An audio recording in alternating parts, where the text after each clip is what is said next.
Yo, what's good, YouTube? It's Stories of Yonko back here with another video. And yeah, I gotta talk about the recent high scoring games in the NBA. And you also know these old heads are gonna be very grumpy and upset about it. They're gonna complain regardless. So before I get into the video, I wanna say shout out to Kobe Bryant, his family, and the unfortunate accident that happened to all those other people all those years ago. Still tragic, still sad. Prayers for all the families involved, all the people that were involved. It was very upsetting for me, pretty much the entire basketball community. And, we still moving forward with the game. We still remembering Kobe, his daughter, those families, all those names. I don't have them with me, but, I don't want to miss out on mentioning them because they lost their lives. And, a lot of people get caught up in just, the whole Kobe thing to the point that it's like people forget that other people lost their lives as well. And it was tragic for everyone involved. So I want to say, prayers to them, their family, and, hopefully everybody's doing well, healing, and, on to the video. All right. Now, there's been a lot of high scoring games this season. You have Giannis's 64-point against the Indiana Pacers, which is not in this graphic. He was stat padding down the stretch. It is what it is. He was trying to make a statement, but shout out to Giannis getting his career high. You have Karl-Anthony Towns and Joel Embiid, which Karl-Anthony Towns, he scored 62. Joel Embiid, he scored 70 on the anniversary of Kobe's 81-point game. And last night, Devin Booker scored 62 and Luka scored 73 on the anniversary of Kobe's passing, which is all sentimental and it's beautiful, but it did not come with its fair criticism. Well, unjustified criticism at that. A lot of these people that comment about the high scoring games that's going on in the NBA, I'm gonna let y'all in on a secret. They don't watch the NBA. They don't watch these players. They watch the highlights. They get to tune into a game when, the player's going off and saying, oh, they might break Kobe's record. That's all that they care about. Quiet is kept. The only reason why some of these guys get offended by the high scoring games and they get upset about it is because they don't want to see Kobe's record get broken. And I understand that. But there's a lot of people being disingenuous talking about the defenses and the rules and all this other stuff. They don't give a fuck about that. They do not care. Because, if one of the players from their generation was playing in today's game and he was doing all this high scoring, they talk about it all the time. Oh, Kobe would have this and this era. MJ would have this and this era. And they talk about it so lightly because they rather see those players get these high scoring games because it's from their generation. They don't care if they're getting it from the free throw line, ticky-tack fouls, or in the same way of these players today. All they care about is who is scoring these high point games, And the two players that scored 62 points, that being Karl-Anthony Towns and Devin Booker, they both lost their games. But Joel Embiid, who scored 70, won his game. And Luka, last night, he scored 73 and he won his game also. And pretty much people are just going to talk about the defenses and stuff like that. Me, I have my fair criticisms about the defense in today's game. And do I think that it's easier to score in today's game? Yes and no, because that's the title of this video. Yes and no. It depends on the player, because when we talk about certain defensive players and, certain teams, the refs pretty much pick and choose who is allowed to play defense and who is not. A team like the Boston Celtics is allowed to play physical defense. The Lakers are allowed to play physical defense. Toronto Raptors, a few years ago, they were allowed to play physical defense. 76ers, allowed to. It depends on the team which they're allowed to play physical defense. The Timberwolves, they are as well, because when you get a defensive identity, you get a defensive reputation, which means that even if you foul players or if you're overly aggressive with players, even hand checking to some extent, you feel me?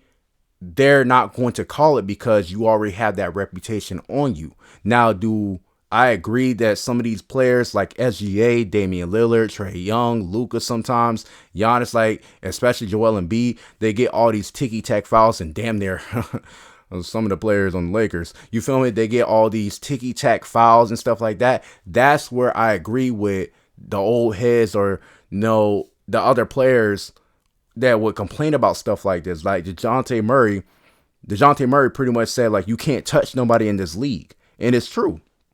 It depends on the player. Ant-Man said the other day, Ant-Man, Anthony Edwards for, the older cats that are watching this video. Pretty much he said that you can't touch SGA. And that's true. You can't touch Damian Lillard, SGA, Joel Embiid. It depends on the player. So I agree. It is easier to score in this era, depending on the player. It's not always easy for another player. Like you'll see Kyrie Irving get hammered. Mikal Bridges get hammered.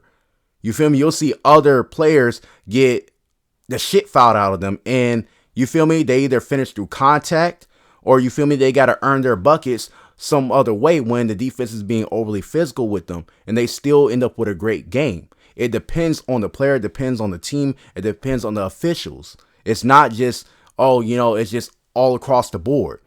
And how these old heads and these other people like Paul Pierce talked about, the defense and, I miss back when they played defense. Like, nigga, please, bro.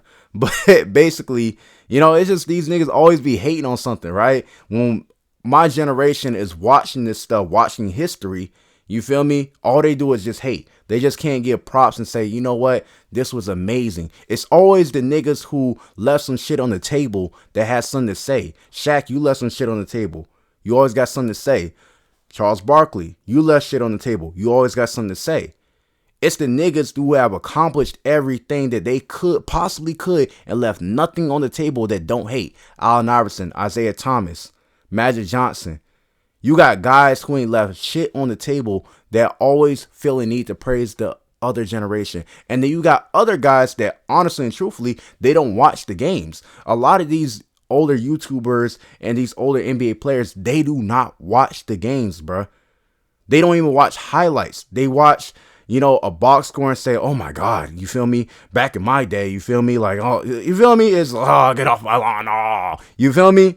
These guys are not actually watching the game to give a proper perspective on what's going on in today's game. They'll see a certain clip or something like that and just run with it. It takes a lot of effort, nuance, and patience to sit down for 2 hours and watch a game patiently to see every play, every set that's called, every defensive set, everything that is being run out there, every scheme, in order for you to get a certain perspective over an 82 game season on what the NBA currently is. I can't disagree that there's a lot of ticky-tack stuff that goes on in the NBA, but it just depends on the team, the player that night. And then, yes, the refs have their favorites. They call them gifters. You feel me? Like, you got certain niggas who should not be averaging 30 points in the NBA. You feel me? Joel Embiid should be averaging high 20s, not 30s. Because he shoots too many damn free throws. Damian Lillard is barely averaging 25 and he shoots 9 free throws. Like 8.9, something like that, free throws a game. He's a bum. You feel me? SGA is so crafty and gifted to the point that he doesn't need to do a lot of the foul baiting. But the thing is, you're trying to win. And a lot of these old heads don't realize the players that are from your generation, if they played today, they would adapt to the rules today. They would not be the same type of player that was back in your generation. Just as the same as the players of today, if they played in your generation, they wouldn't have the same mentality. They would be playing under different rules. So they wouldn't feel a need to foul bait because there would be hand checking. They were like, shit, I can't do shit anyway. I might as well go get the bucket. Like when we cross-reference generations, which I'm actually making a video on LeBron playing in the 90s. But basically, when we cross-reference generations, we can't just say this player is going to be the same exact player in this generation. Like people say how Kobe, if he played in today's game, he would average this, he would average that. I have no doubts about that. But the truth is, he wouldn't win shit. And don't get mad at me. Don't get your pitchforks up. You feel me? I respect Kobe. But the thing is, a lot of that hero ball style, That shit ain't going nowhere in today's NBA. You got too many good coaches, too many teams that move the ball, too many things that are happening right now in the NBA. We are seeing some of the greatest offenses of all time. What's going over there in Sacramento? What's going over there in Denver? What's going over there in Indiana? These are some of the greatest offenses that we have ever seen. The way they move the ball, the way they run the offense, it is beautiful. And all these guys talk about is how it's so easy to score in today's game. And when we talk about certain players being more skilled today, it's the truth. I'm not going to tear down the older generation. You have a lot of guys from the older generation that can play today. Dead ass. Athletic, skill, all that stuff. Great players are going to be great in any era. I'm not one of these hating young dudes that just hate on the old generation. I'm not. I'm going to give them their credit. I'm going to give them, whatever is due to criticize them. Criticism and love at the same time. I respect the older generation, but the issue is they don't respect the younger generation. They think everything is just bad. And I will never be that way when it's my time to sit down with my children, my sons, daughters, or whoever is into basketball and tell them about my generation and how I enjoy their generation and what's going on in the NBA at that time, if this world is still around at that time. But you feel me? A lot of these guys get so caught up in their own era to the point that they can't even appreciate basketball anymore. They don't like it anymore. They don't watch the games to even really have a nuanced opinion, but they keep giving their opinions and they keep feeding the narrative about younger players and this generation to the point that they'll say, oh, this generation, this, that. They make it seem like the NBA players of today, like say, just for instance, just off the record, right? Completely unrelated. Like the players now, like Anthony Edwards, DeAndre Ayton, Zion Williamson, how they get caught up with women, and Anthony Simons and Brandon Ingram sharing a woman. Dude, this shit been going on. You feel me? This shit been going on. It's just that the niggas in your generation just had less money. You feel me? This shit been going on. Niggas been done with hoes since the beginning of time. But it's like they'll make it seem like it just started now. Like that's my problem. And on a side note, listen, man, a lot of people may not like what I'm about to say, but if these players wanted to snap Kobe's record, they could have already did so. I know that's a hot take, but when you look at all these high scoring games and a few of them, like say Kyrie Irving back in 2022, he had a 60-point game. He had 60 at literally like the 7-minute mark or something like that. It like literally the third quarter was almost over where he sat down. He sat the entire fourth quarter. He already had 60. Kyrie Irving could have snapped Kobe's record if he wanted to, but out of respect, he didn't. He was like, okay, I got 60. Ain't no point to risk injury or nothing like that. You feel me? And he was on one against the Orlando Magic. Joel Embiid literally sat most of the fourth quarter. He was damn near at 70. He literally came out, got 2 buckets, and got 70. Joel Embiid could have stayed in and got his 81, 82 points and snapped Kobe's record. These guys are not going out their way to break his record out of respect. And I know a lot of guys are not going to like that, but it's the truth when you actually watch the games. When you actually watch the games and just don't sit up here and watch the box score, the highlights, because you actually see when these guys go to the bench and how long they stay on the bench. They're doing that on purpose, not only to get rest, but to keep enough distance to where, okay, I can get my 70 or I can get my 60 without getting close to his record.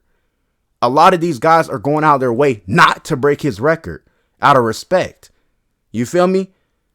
They're trying to keep his name alive. They're trying to respect your generation, but all you do is shit on theirs. You know?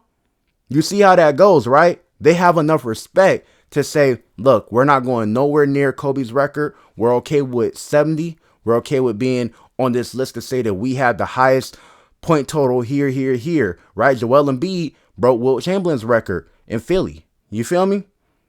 Like he's okay with doing that, right? Cool.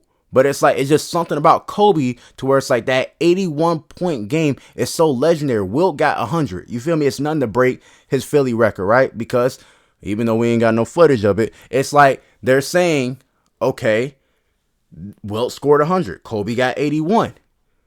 Those are the two names. And out of respect for Kobe, we're going to stay away from 81. We're going to get 70. We're going to get 73. Luka could have stayed in for a good bit of time and went and got it and forced it. Could have got to the line a few more times. He literally could have got 80 points if he wanted to. Any of these players, the fact that they did it on the anniversaries and these guys would just be on one. Like, these guys could have been did it if they wanted to. That's what y'all got to understand. Yes, scoring in the NBA is easy for some people due to the gifters and the free throws and the rule changes. But at the same time, a lot of these guys are just better. A lot of these guys are just gifted.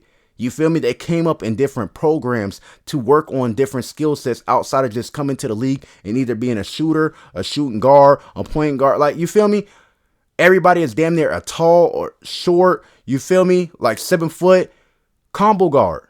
Look at Victor Wembanyama. That's what they're trying to create. And we're in 2024. Vic is like, what, 20-something years old? Like 20, 21?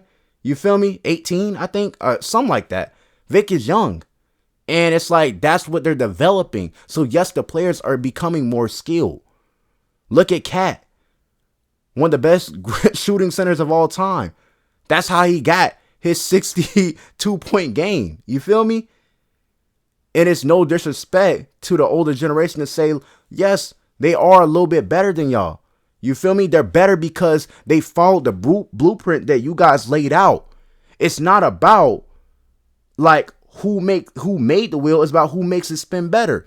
You should take it as a sign of respect that they built upon what you guys made.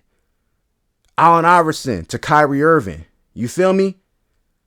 But before Allen Iverson, it was Isaiah Thomas.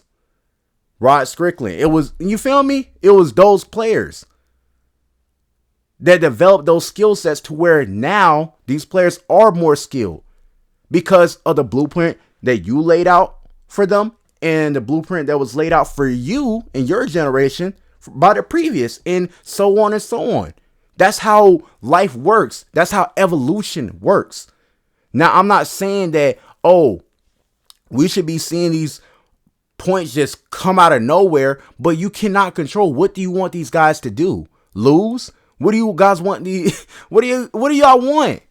What do y'all want? These guys to just tank it? What do y'all want? We can't go back. The 3 is worth more than a 2. They're not going to stop shooting 3s. They're just better at doing it.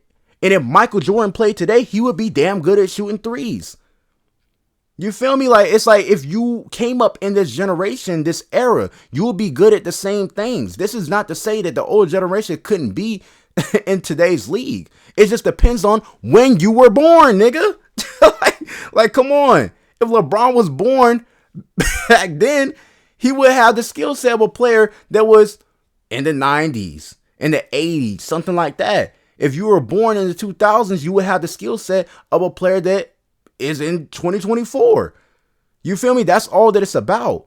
And yes, there are certain rule changes, but the fact that you guys act like every player that is averaging 25 or something like that is just getting to the free throw line and shooting all these free throws and that nobody can touch them, that's just not the case. That's just not true. You got guys that get fouled all the time. They got to bitch and moan and cry to the refs that get a call when they get hammered and abused. You look at Jokic's arm. All scarred up and everything like that. Jokic ain't no free throw merchant. He just be killing niggas. You feel me? Like, he be getting there and look what he be doing. Like, he might break Russell's triple-double record. Like, it's just that guys are skilled today. Believe it. Believe it. But yes, there are certain players in this generation that get gifted a bunch of free throws to where it inflates their stats. The truth is somewhere in the middle. Not everybody is just scoring out the ass and everything is easy for them. I got to watch one of my favorite players on my team get hammered all the time and doesn't get free throw calls or nothing like that. He got to get out the mud and there's no offensive system or nothing. You feel me? Watch the game. Stop just criticizing what's going on and stop box score watching. Watch the game. Sit down. You got enough time. Take 2 hours aside and watch the games because they're not watching these good games. They're not watching them. That Golden State Sacramento game, that was amazing. Those are always amazing. But they wouldn't know that because they don't watch the games. All they do is bitch and moan and cry about their generation. It's over with. Let the new fans enjoy what they enjoy. I enjoy it and go back and look at early 2000s games and 90s games. And I'm trying to go back and watch some of the 70s and 80s. I don't sit up there and hate on those players because I enjoy the game. These guys, they don't love the game no more. So all they do is hate it because the things that made them happy no longer make them happy because they can't watch their favorite athletes go at it no more. They can't watch it, so all they got is memories. And they don't want to create new memories and find new players, so they hitch their wagon to players like Giannis. They do. They hitch their wagons to players like that, and then when they start to become divas and the players that you hate like LeBron James, you don't want to call it out because you're in denial. Now you got to sit back and say, he needed help, and the media is against Giannis and all this other stuff. Man, please, bruh. The media loves Giannis. But that's just a side tangent. Listen, man, is it easier to score in today's game? Yes and no. Depending on the player, depending on the team, depending on the officiating staff, depending on who has the ball. It is not easy for most of these guys. Some of these guys got to get it out the mud. And, and they average 25, 26, whatever like that. They're actually earning their points. But some of these guys should not be averaging 30. Joel Embiid, SGA. I'm just being real, but they're still great. They would still average high 20 something, 25 or something like that. Very efficient. They still would average those points because they're that good. They're that skilled. So give credit where credit is due. So that's all I got to say. Peace.